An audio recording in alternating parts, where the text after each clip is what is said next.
Phang cơ áp chân nang Nyula Giêsu sư phang cơ áp chân nang Nyula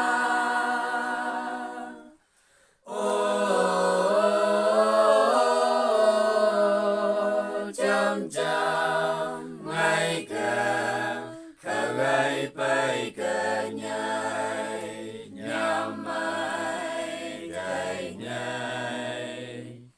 Giêsu sư phang cơ áp chân nang Nyula Giêsu cơ có chát áp chân nang Nyula Giêsu cơ có chát áp chân nang Nyula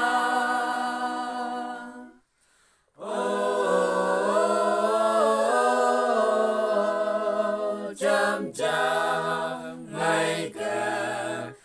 gai bay cả nhai nhằm mai đại nhai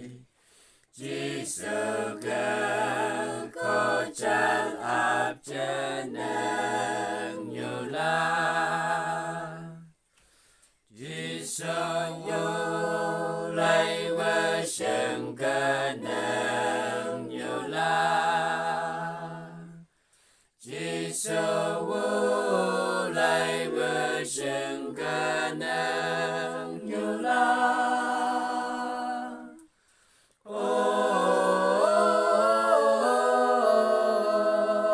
chăm chăm ngay cả gai bay cả nhai nhằm mai đại nhai Giêsu vô lấy với sân cơ nang Nyula Giêsu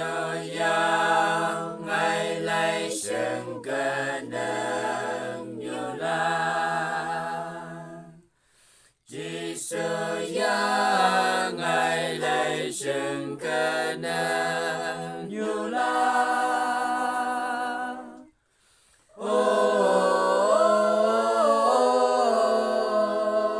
chăm chăm ngay cả gai bay cả nhai nhằm mai đại nhai Giêsu yang ngay lấy sân cơ